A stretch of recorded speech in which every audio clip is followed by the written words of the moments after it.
Stranger Things is not merely a pop culture phenomenon, but a narrative constructed upon the dark realities of Cold War mind control experiments. The monsters of the Upside Down are not purely fictional, but echoes of the very real trauma inflicted on unwitting subjects during projects like MKUltra. In this documentary, we peel back the layers of 80s nostalgia to expose the classified government programs that inspired the horror. Chapter 1. The Phenomenon. On November 27, 2025, the world returned to Hawkins. When the fifth and final season of Stranger Things premiered, it didn't just arrive, it detonated. In its first 5 days alone, the series amassed a staggering 59.6 million views, shattering the record for the biggest English-language debut in Netflix history. It was a cultural event that eclipsed everything before it, with viewership surging 171% compared to the premiere of Season 4.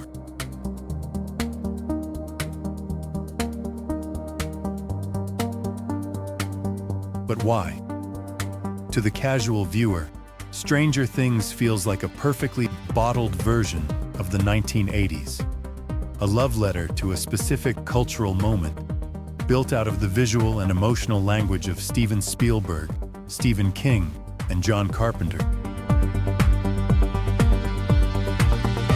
We see kids on BMX bikes racing home before the streetlights come on. We see neon-lit malls, wood-paneled basements, and the comforting fantasy that a small group of misfit friends can stand up to any evil if they simply stick to it. But if you peel back the layers of pop culture references and Dungeons & Dragons metaphors, you find something much colder beneath the surface. You find a foundation not made of fantasy at all, but of specific, documented government operations, real experiments, and genuine moral panic.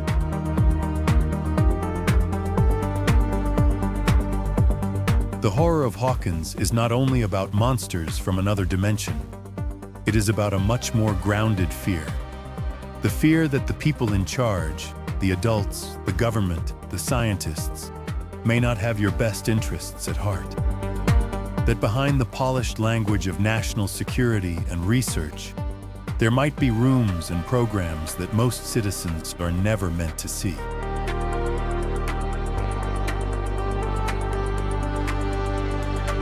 In this film, we are opening those files.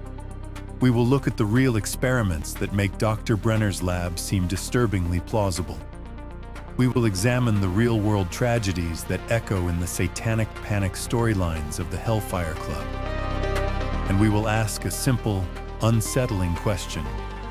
How much of the Upside Down is actually built on reality? And how much of it belongs only on the screen? Because before the Demogorgon, before the Mind Flayer, and before the town of Hawkins ever existed in a script, there was a real place and a real project, and its code name was MKUltra. Chapter 2, The Real Papa Project MKUltra.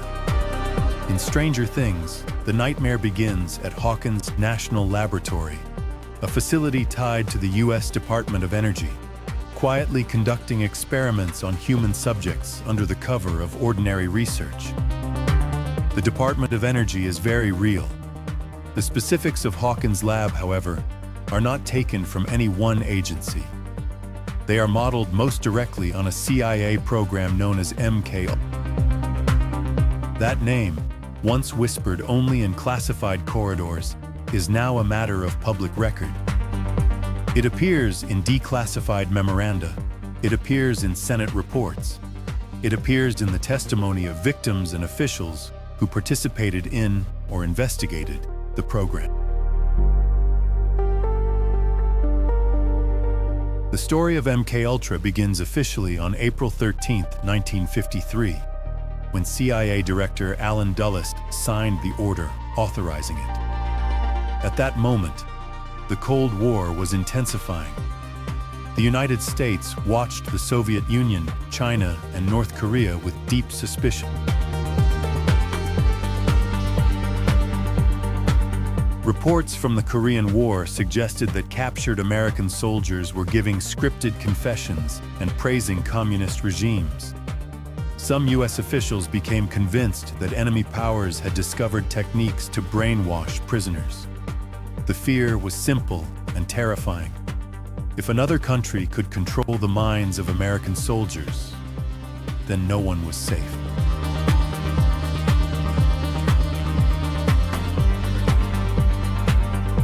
In response, the CIA decided it needed to know exactly how far the human mind could be pushed and whether behavior could be bent or broken on demand. They wanted tools to extract information from resistant subjects, to weaken adversaries, and perhaps even to create something like a Manchurian candidate, a person whose will could be overridden and whose actions could be programmed.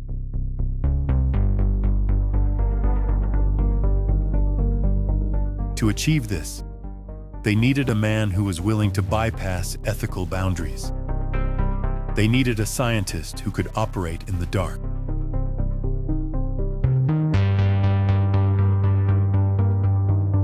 The man placed in charge of this effort was a chemist named Sidney Gottlieb.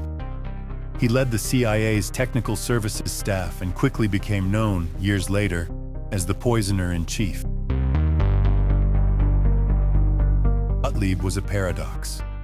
He lived in a remote cabin without running water, milked his own goat, and meditated before dawn. He considered himself a spiritual man.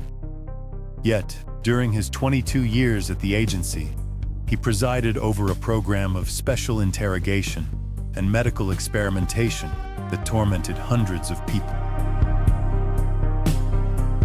In Stranger Things, Dr. Martin Brenner is the icy, white-haired scientist that the children call Papa. He is a single face that personifies the system. In reality, there was no one man presiding over telekinetic children in a single building.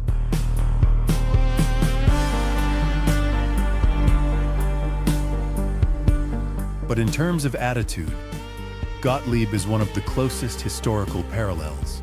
Like Brenner, Gottlieb believed that the ends, national security, advantage over foreign enemies, justified extreme and secret experiments on human subjects.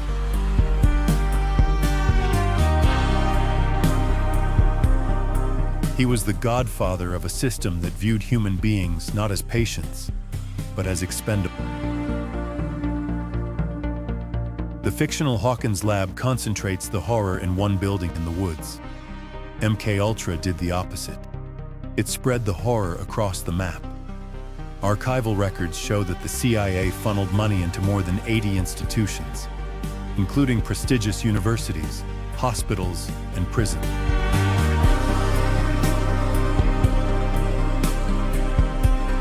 To hide its involvement, the agency used front organizations with neutral-sounding names, such as the Society for the Investigation of Human Ecology. Grants were routed through these fronts so that many researchers never knew the true origin of their funding.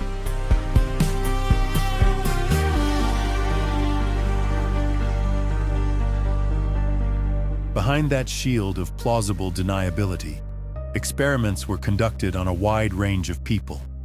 Prisoners, psychiatric patients, students, soldiers, sex workers, and, in some cases, the agency's own employees.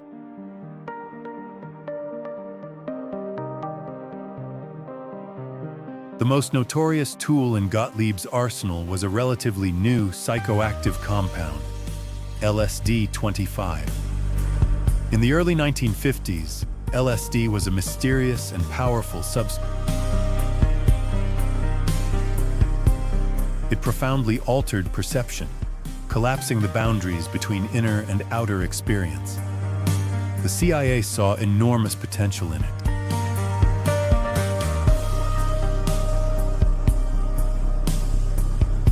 At one point, the agency bought large portions of the available world supply, believing it might hold the key to unlocking or shattering the human mind.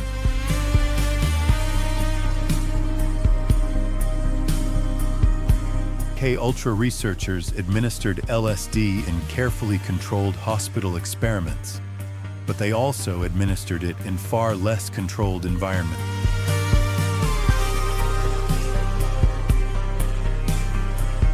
In safe houses in New York and San Francisco, federal agents hired by Gottlieb, such as George Hunter White, set up rooms equipped with two-way mirrors and recording devices. They paid sex workers to lure men back to these apartments, where their drinks were secretly dosed with LSD. The agents then sat behind the mirrors, drinking martinis and taking notes on how the men reacted as their reality disintegrated. These were not clinical trials. They were voyeuristic assaults on unsuspecting citizens, funded by taxpayer money. One of the most disturbing aspects of MKUltra, and one that Stranger Things captures in spirit, is the use of unwitting subjects.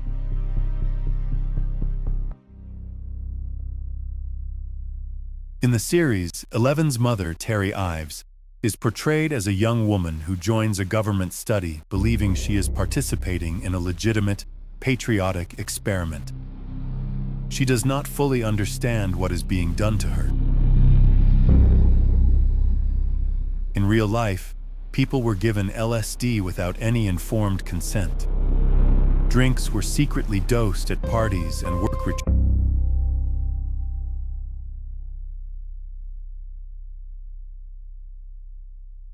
Prisoners were given hallucinogens as part of treatment or research, without being told the real purpose. Psychiatric patients already struggling with fragile mental health were subjected to powerful doses simply to see what would happen. Chapter 3. The Casualty. The Fall of Frank Olson. The most famous casualty of these unwitting experiments is Frank Olson, an Army biological weapons researcher stationed at Fort Detrick, Maryland. Olson was not an outsider.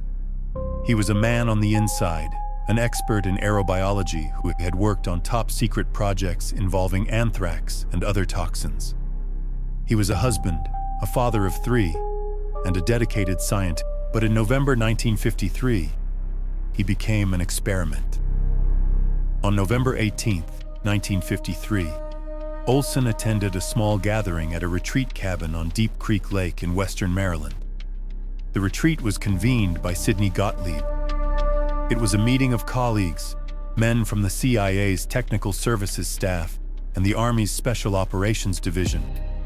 They were there to discuss their work, to bond, to relax, or so Olson thought. After dinner, a bottle of Cointreau was passed around. Without the knowledge of the group, Gottlieb had spiked the bottle with LSD. Frank Olson had never taken the drug. He was not told that he had been drugged. 20 minutes later, the men began to feel the effects. Gottlieb then coolly informed them of what he had done. For some, it was a strange trip. For Olson, it was a descent into hell. Over the following days, his mental state deteriorated sharply. He became anxious, paranoid, and deeply unsettled. He told his superiors he wanted to resign. He felt that he had made a terrible mistake, that he was being watched, that his mind was no longer his own. Instead of sending him home to his family, the CIA handlers took him to New York City, ostensibly for psychiatric treatment. They checked into the Statler Hotel, room 1018A. It was the night of November 28, 1953, 9 days after the dosing. Olson was sharing the room with another CIA agent, Robert Lashbrook. According to the official account, Lashbrook woke up in the middle of the night to the sound of crashing glass. At 2:30 a.m., Frank Olson fell from the 13th story window. He struck the sidewalk below and died instantly.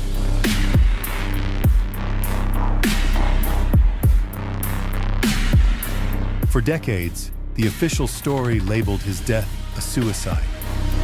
The family was told he had suffered a sudden, inexplicable nervous breakdown due to job stress. They were not told about the LSD. They were not told about Sidney Gottlieb. They were given a closed casket and a lie. It was not until 1975, 22 years later, that the truth began to surface. The Rockefeller Commission, investigating CIA abuses, released a report mentioning an Army scientist who had died after being drugged with LSD. The Olson family connected the dots and threatened to sue. In an unprecedented move, President Gerald Ford invited the family to the Oval Office and apologized on behalf of the United States government. They were given a settlement, but they were not given the whole truth. In 1994, Frank's son, Eric Olson, had his father's body exhumed. A forensic team led by Professor James Starrs examined the remains. They found no evidence of the multiple lacerations one would expect from crashing through a closed window pane. Instead, they found a hematoma on the side of Frank's head, an injury that suggested he might have been struck before he went out the window. The District Attorney of Manhattan changed the cause of death from suicide to unknown. While there is no upside down lurking behind his fall, the combination of secrecy, drugging, and a man's violent, unexplained death is the kind of real-world horror Stranger Things translates into fiction. When Joyce Byers screams that the body in the morgue is not her son, she is dismissed as crazy. When the Olson family asked questions, they were stonewalled. In both worlds, the government went to extraordinary lengths to cover up a mistake that cost a life. Trying to reconstruct MKUltra today is like trying to assemble a puzzle when most of the pieces have been burned. In 1973, as scandals and scrutiny began to close in around the intelligence community, CIA Director Richard Helms ordered that the bulk of MKUltra's files be destroyed. The goal was clear: to erase the program's paper trail before it could be fully examined.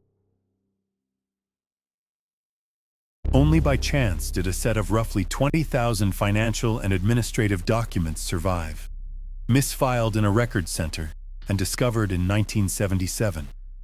These stray receipts and memoranda became the breadcrumbs that investigators followed to piece together the outline of the horror.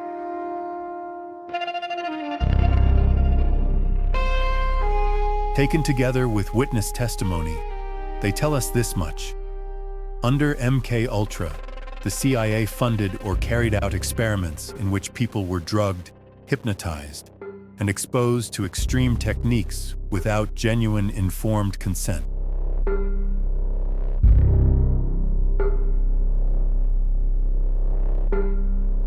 Some were harmed in ways that never fully healed. The agency then tried to bury the evidence. That is not a legend. That is history.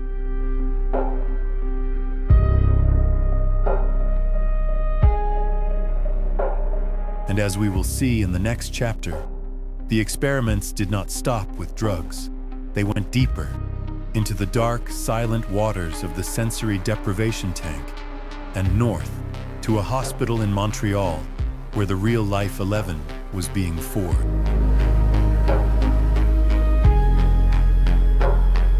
Chapter 4. The Montauk Legends, Conspiracy as Blueprint. We have walked through the documented files of MKUltra, the real-world programs that laid the foundation for the government secrecy in Stranger Things. Now, we step into a different territory. We are leaving the confirmed Senate hearings and entering the realm of folklore, where hard evidence thins out and storytelling takes over. This is the territory of the Montauk Project.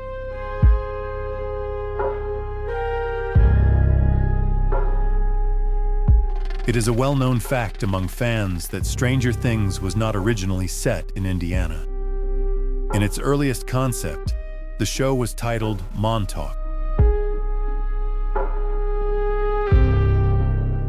It was set on the eastern tip of Long Island, New York, a place steeped in local tales about secret military experiments, missing children, and strange technology humming beneath abandoned bunkers.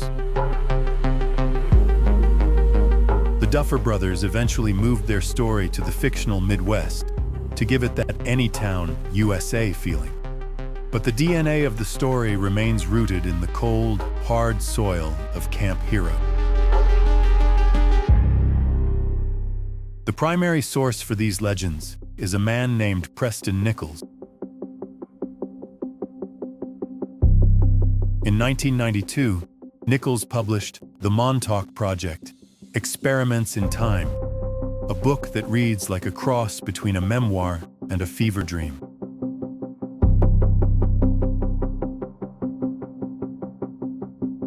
Nichols claimed that he had recovered repressed memories of working as an engineer at the base. According to his account, when the Air Force officially decommissioned the site in 1969, the radar tower was left active, but it wasn't scanning for Soviet bombers anymore. It was being used to transmit frequencies that could manipulate the human mind.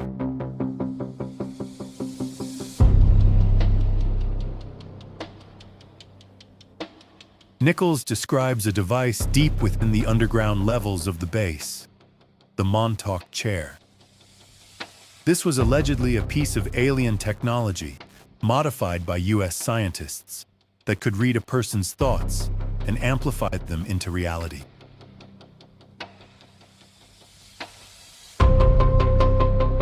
The parallels to Stranger Things are instant and undeniable.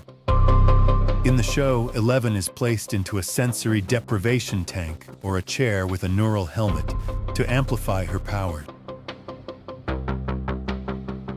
In the Montauk mythology, a psychic subject would sit in the chair, and whatever they visualized would appear, first as a phantom on a screen, and then as a solid object in the room. The star subject of these alleged experiments was a man named Duncan Cameron.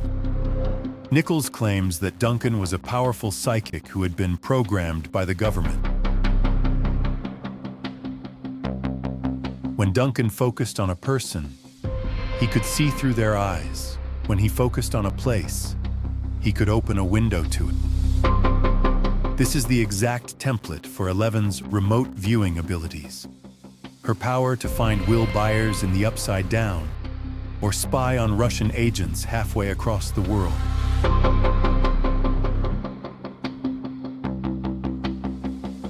The story of Duncan Cameron has a much darker ending than Season 1.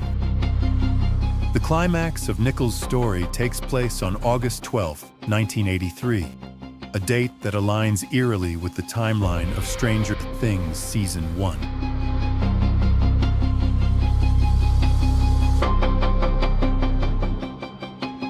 In the legend, the scientists at Montauk pushed Duncan too far. They were reckless, drunk on their own power. Finally, Duncan snapped. A friend whispered a command to him, "The time is now." In response, Duncan unleashed a monster from his subconscious. Nichols describes it as a beast, a large, hairy, ferocious creature that materialized instantly at the base. It didn't just stand there, it rampaged. It tore through the tunnels, destroying equipment and attacking the researchers. It was an ID monster, a physical manifestation of trauma and rage. The only way to stop it was to sever the power to the Montauk chair. Nichols claims he had to take an axe to the cables to shut down the transmitter. As the power died, the beast faded into nothingness. This narrative beat is the structural backbone of Stranger Things. A psychic child, pushed too far by a pop-up figure, accidentally opens a gate and releases a monster.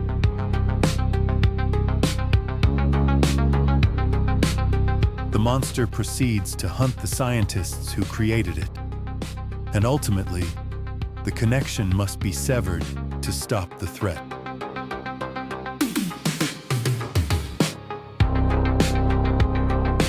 The Duffer Brothers took the chaotic, unproven ramblings of a 1990s conspiracy book and refined them into one of the most compelling emotional arcs in modern television.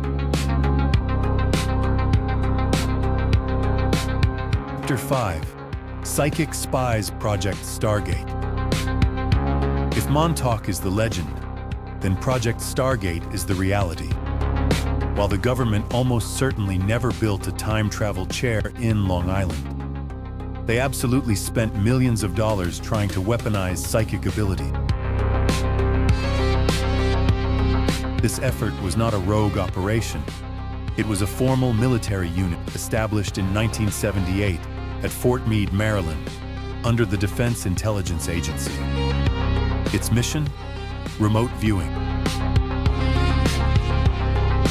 In Stranger Things, when Eleven wants to find someone, she enters the Void, a mental space represented by an endless black ocean. In this space, distance dissolves.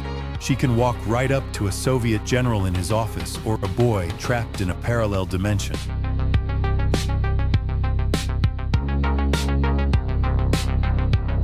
Real-world remote viewers described a surprisingly similar process. Subjects like Ingo Swann and Joe McMoneagle, Army officers and civilians recruited for their gifts, were trained to enter a meditative, self-hypnotic state.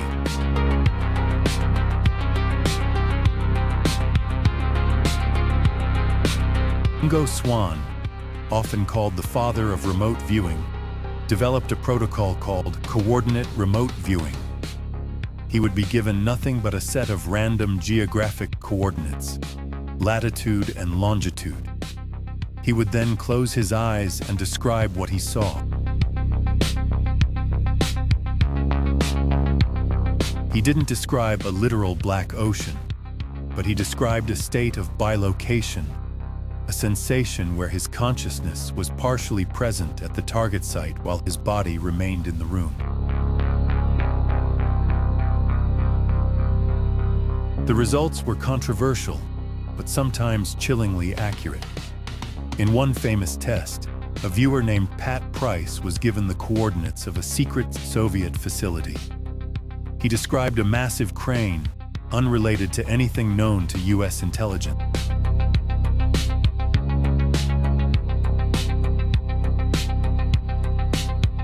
Later, satellite imagery confirmed the existence of the crane. In another instance, Joe McMoneagle claims to have viewed the interior of a Soviet submarine factory, correctly predicting the construction of a new Typhoon-class sub months before it was launched.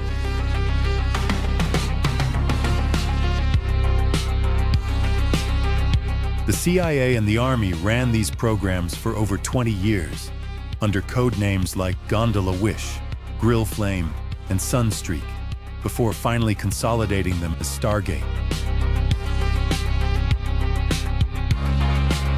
The program was eventually declassified and shut down in 1995, with the CIA concluding that the information was too vague to be actionable.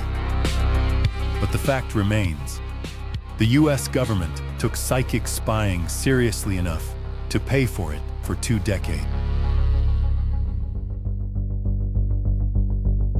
Stranger Things takes this dry, bureaucratic reality and amplifies it. Eleven doesn't just sketch a crane. She walks through the room. She interacts with the environment. But the core concept, that the mind can detach from the body and travel across the globe to gather intelligence, is a direct lift from the files of Project Stargate. The show asks, what if it actually worked? And what if, while you were looking at them, something started looking back at you? Chapter 6. The architect, Ewen Cameron. The Montreal experiment. While the Montauk Project gives Stranger Things its monsters, and Project Stargate gives it its spies, the true horror of Eleven's upbringing, the abuse, the isolation, the forced reprogramming of a child, comes from a much darker place.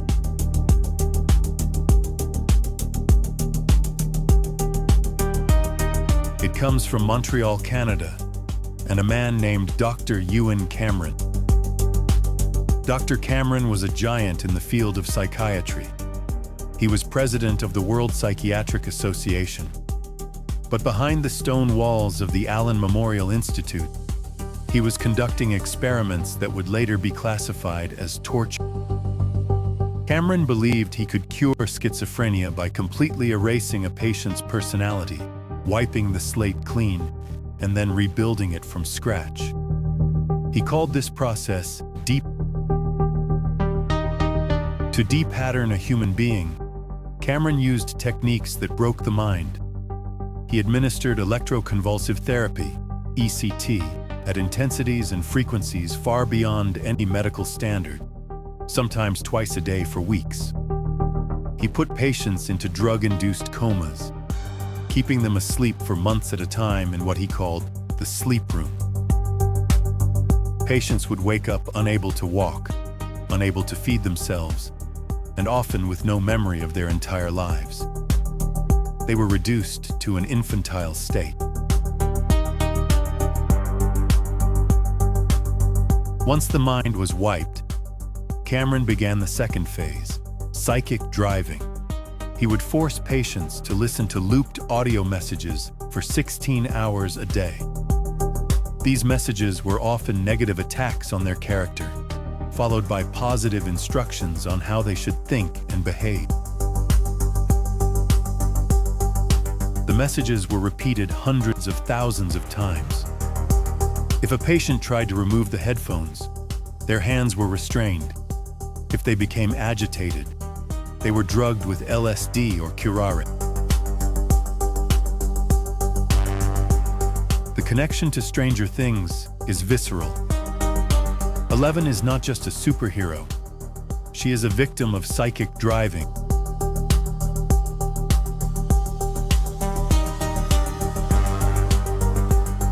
Her entire life in the lab is a cycle of isolation, repetition, and punishment, designed to strip away her humanity and turn her into a weapon.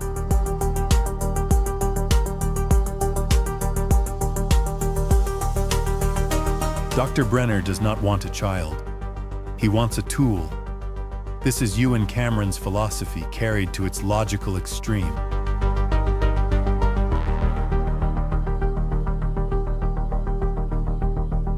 And just like in Hawkins, the CIA was paying the bills. Cameron's experiments were funded by the CIA under Project MKUltra, Sub-Project 68. The agency funneled the money through a front organization called the Society for the Investigation of Human Ecology.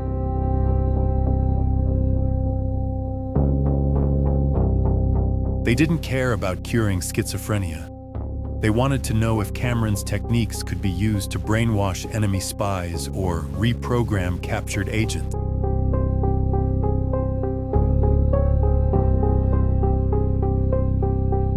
They watched from a distance as innocent people, mothers, fathers, students seeking help for anxiety, were systematically dismantled.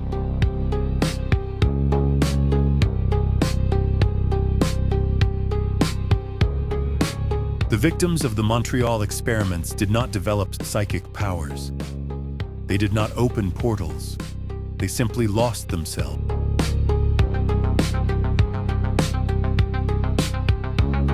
Many spent the rest of their lives trying to piece together a memory that had been chemically and electrically burned away. When Stranger Things shows us the bad men in the government, it is not inventing a villain. It is remembering one.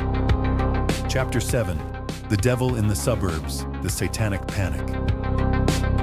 Until now, our investigation has focused on secret government programs, the men in black operating in the shadow. But Stranger Things draws heavily on another strand of real-world history, one where the monster wasn't hiding in a lab, but in the living rooms of ordinary neighbors. This was the era of the Satanic Panic. In the 1980s, a wave of irrational fear swept through North America. Talk shows, sensational books, and self-styled experts convinced millions of people that vast, organized satanic cults were operating in their quiet suburbs, targeting children for abuse and sacrifice. Anything loosely connected to fantasy, horror, or the occult became a target. Heavy metal bands were accused of embedding secret commands in their lyrics. Horror films were called training manuals for evil. And in the center of this storm sat a tabletop role-playing game, Dungeons & Dragons. For the kids in Stranger Things, D&D is a sanctuary, a way to tell stories, invent heroes, and process their trauma.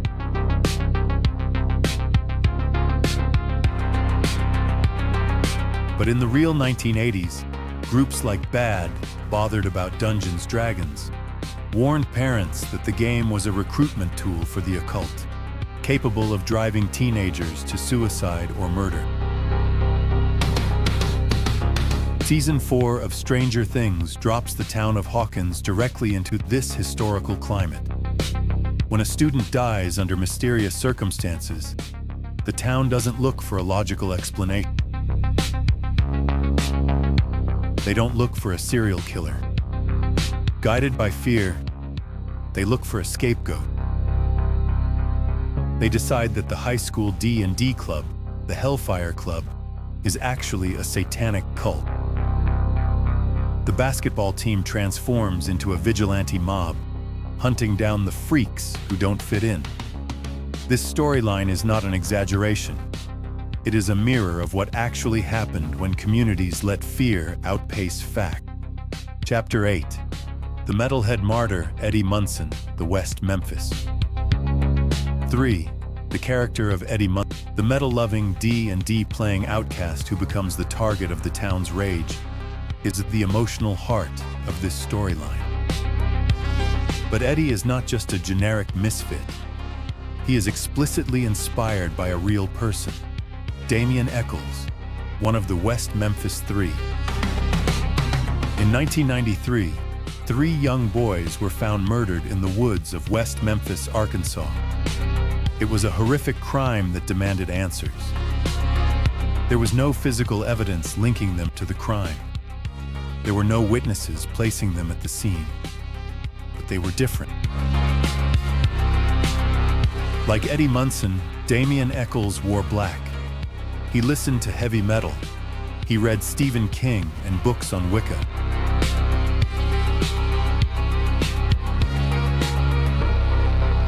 In the heated atmosphere of the Satanic Panic, these aesthetic choices were framed as criminal evidence. The prosecution painted Eccles as the ringleader of a satanic cult that had sacrificed the children. The town, terrified and grieving, believed it. Eccles was sentenced to death. In the show, Eddie runs because he knows the town has already convicted him. He knows that his jacket, his hair, and his hobbies are all the proof they need. This mirrors the reality of the West Memphis Three, who spent 18 years in prison for a crime they did not commit. It wasn't until 2011, after new DNA evidence pointed to their innocence, that they were released. Stranger Things uses the supernatural monster Vecna to commit the murders, but it uses the human monster, the mob mentality, to prevent the truth from being found. The tragedy of Eddie Munson is that he is fighting a war on 2 fronts. one against a demon from another dimension, and one against the neighbors who watched him grow up. And as history shows us, the neighbors can be just as dangerous. Chapter 9. The Haunted House, the Creel Family, Amityville. If the Satanic Panic provides the social horror of Season 4, the Creel House provides the architectural horror. Every season of Stranger Things pays homage to a different subgenre. Season 1 was E.T. and the Goonies. Season 3 was The Terminator and Red Dawn.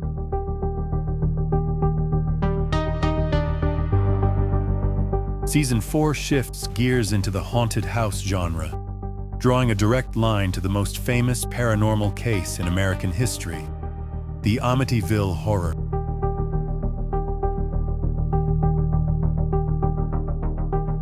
The parallels are specific and intentional. In Stranger Things, the Creel family moves into a beautiful Victorian home in the 1950s, looking for a fresh start. Soon they are plagued by strange phenomena, flickering lights, dead animals, and dark vision. Eventually, the father, Victor Creel, is accused of murdering his wife and children in a psychotic trance. In real life, on November 13, 1974, Ronald DeFeo Jr. shot and killed 6 members of his family in their home in Amityville, New York. Like the fictional Victor Creel, DeFeo claimed that voices in the house had told him to do it. A year later, the Lutz family moved into the house and claimed to experience terrifying supernatural activity, a story that became the basis for the Amityville horror book and film.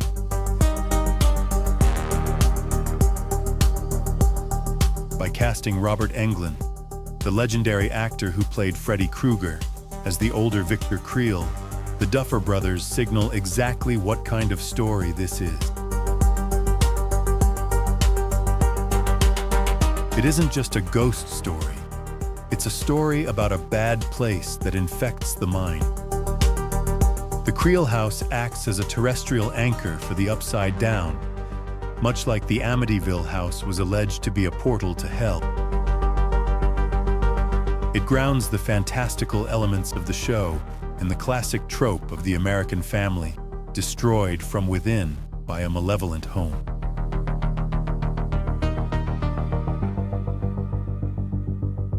Chapter 10.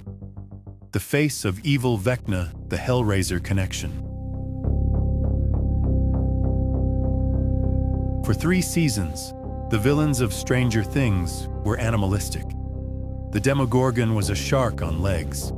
The Mind Flayer was a viral intelligence.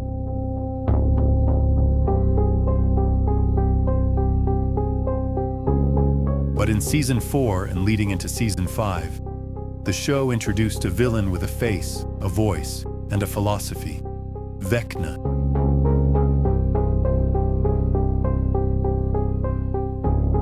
To create him, the showrunners stepped away from the 1980s creature features and looked toward the darker, more visceral horror of Clive Barker.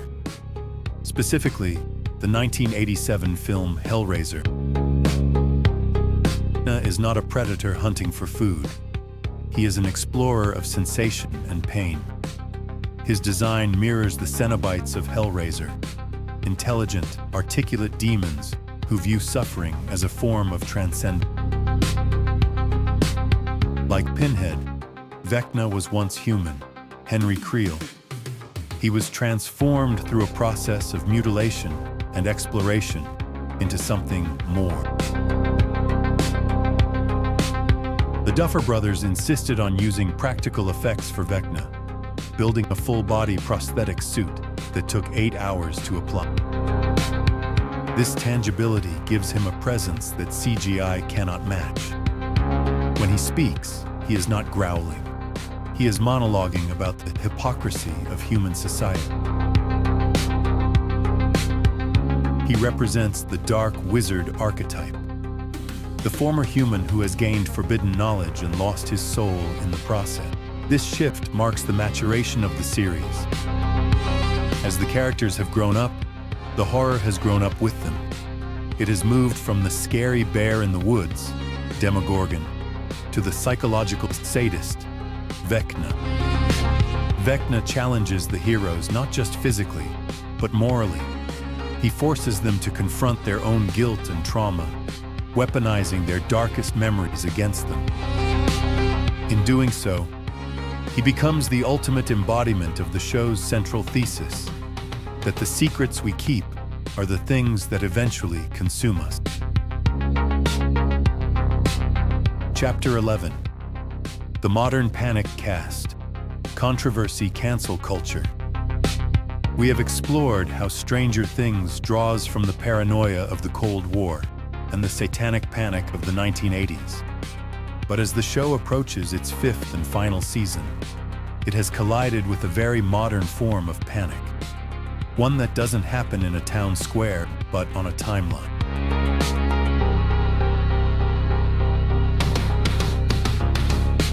The shadow over Hawkins is no longer just about fictional monsters. It is about the real-world controversies that threaten to engulf the production itself. In late 2023 and throughout 2024, the narrative surrounding the show shifted. Noah Schnapp, the actor who plays Will Byers, the sensitive heart of the series, became the center of a geopolitical firestorm. Following his social media posts regarding the conflict in Gaza, including a video featuring "Zionism is sexy" stickers, the internet reacted with the same ferocity as the townspeople of Hawkins. The parallels are uncomfortable but undeniable. In Season 4, we watched a community decide that a person was irredeemable based on limited information and group consensus. In the lead-up to Season 5, we watched the real world engage in a similar dynamic.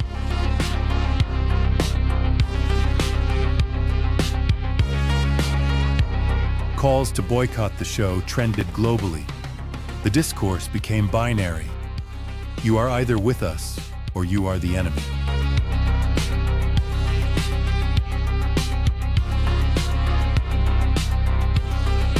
The nuance of the actor as a human being, distinct from his character and distinct from the geopolitical situation, was flattened by the algorithm.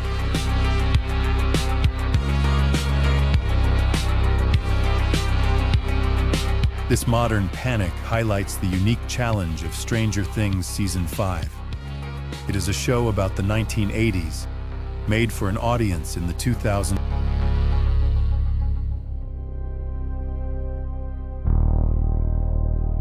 It preaches the power of friendship, empathy, and sticking together despite differences. Yet, it exists in a cultural moment defined by division, swift judgment, and the cancellation of those who step out of line.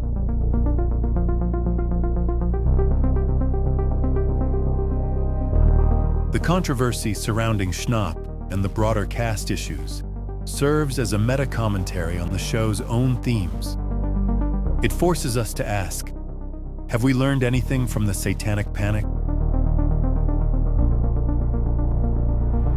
Or have we simply upgraded our pitchforks to hashtags? The production of Season 5 marched on, but the innocence of the early seasons is gone. The kids are adults now, navigating a world that is far more complex and unforgiving than the Upside Down. Chapter 12. Conclusion: Why we need monsters. Stranger Things is, at its core, a work of fiction. There is no Upside Down mapped under our feet. There are no Demogorgons stalking through government hallways. No known radar dish has ever opened a door to a parallel dimension.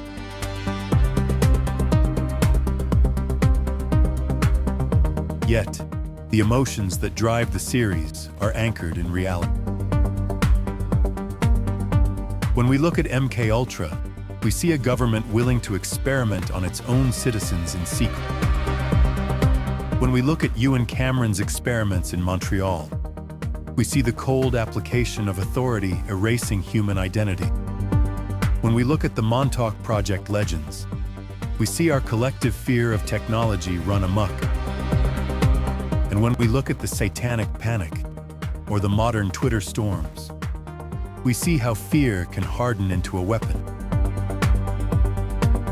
But the show does not end with despair. Against all of this, Stranger Things sets something very human: the power of connection.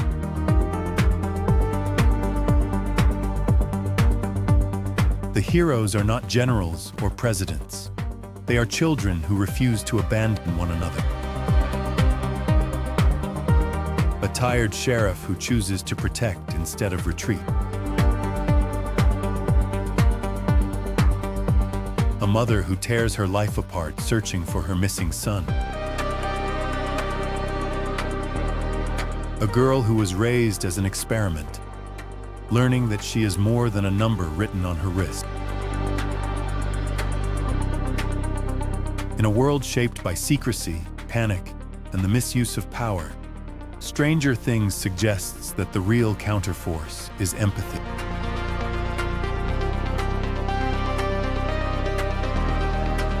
Friendship, loyalty, and the courage to look directly at the truth, even when it is painful, are portrayed as the only things strong enough to push back against both monsters and mob. The monsters of Stranger Things are fictional. The entities that haunt the Upside Down do not exist outside the frame of the show.